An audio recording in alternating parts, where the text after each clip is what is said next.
Germany faced a decisive defeat on both fronts, the Western Front and the Eastern Front, which ultimately forced their surrender in May 1945. On the Eastern Front, the Soviet Red Army launched massive offensives following the Battle of Stalingrad in 1942 to 1943, a key turning point in the war. Meanwhile, on the Western Front, the Western Allies, led by the United States, the United Kingdom, and France, carried out a large-scale landing in Normandy on June 6, 1944, paving the way for the liberation of France and further advances into German territory.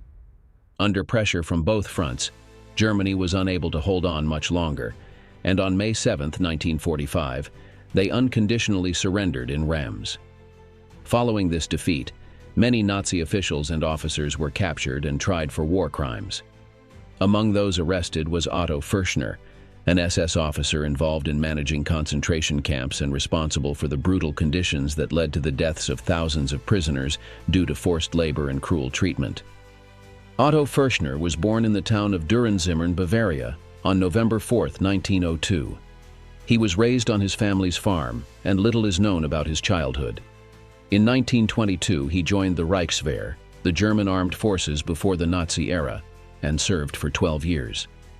After completing his military service in March 1934, he joined the SS with membership number 191,554. Förschner then applied to become a member of the Nazi Party and was accepted in 1937.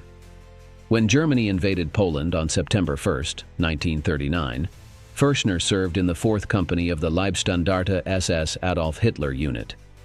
After the successful conquest of Poland, he also took part in Operation Barbarossa, the invasion of the Soviet Union by Nazi Germany on June 22, 1941, during World War II. On this occasion, he joined the 5th Panzer Division of the Waffen-SS, known as the Wiking Division. However, after suffering injuries in the war and being deemed unfit to return to combat, Otto Förschner was transferred in early 1942 to the Buchenwald concentration camp as the leader of the SS Guard unit there. In September 1943, he began serving as the Kommandoführer at the Dora Mittelbau forced labor camp. Dora Mittelbau was established as a subcamp of the Buchenwald concentration camp, supplying slave labor from many Eastern countries occupied by Germany. Additionally, starting in early October 1943, he became the manager at the Mittelwerk factory, a company used for the production of Germany's secret weapons, such as the V-2 rocket. The conditions for the prisoners in this camp were horrifying. The inmates at Dora Mittelbau were treated brutally and inhumanely, working 14 hours a day without access to basic hygiene facilities, beds, or an adequate food allowance. The prisoners were also subjected to extreme cruelty.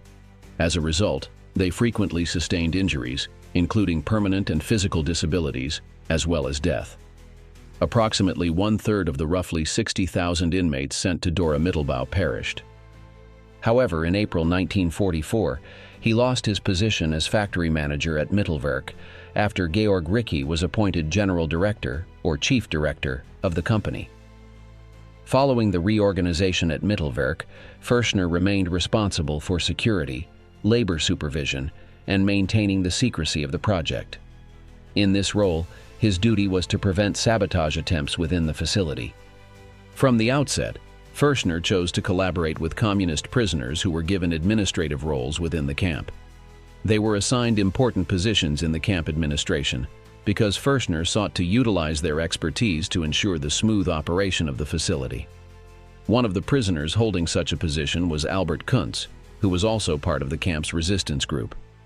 Kuntz managed to gain Förschner's trust, thereby influencing the appointment of individuals to administrative positions. However, in the fall of 1944, several resistance groups within the camp were exposed following an investigation by the Gestapo, which created problems for Förschner. In addition, he encountered financial issues because he failed to report a bonus or monetary gift of 10,000 Reichsmarks to the Mittelwerk factory. Förschner was supposed to report this payment to the SS Financial Administration, but he did not do so, leading the SS to discover it and demand the return of the money. On 1 February 1945, Otto Förschner was transferred to the external camp complex of Kaufering, which was part of the Dachau concentration camp.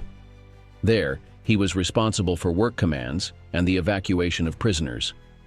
Like other Nazi concentration camps, the conditions for prisoners in the Kaufering camp were equally appalling.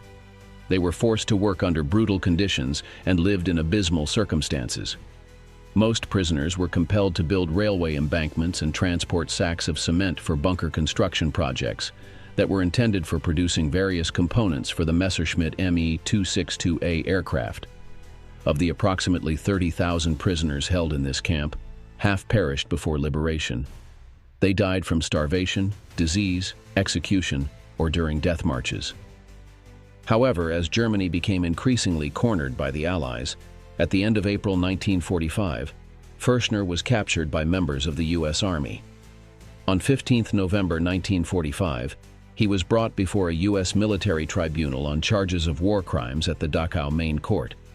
On 13 December 1945, Förschner was sentenced to death by hanging, along with 35 other defendants, by the U.S. military tribunal. The sentence was carried out on 28 May 1946 at the Landsberg War Criminals Prison.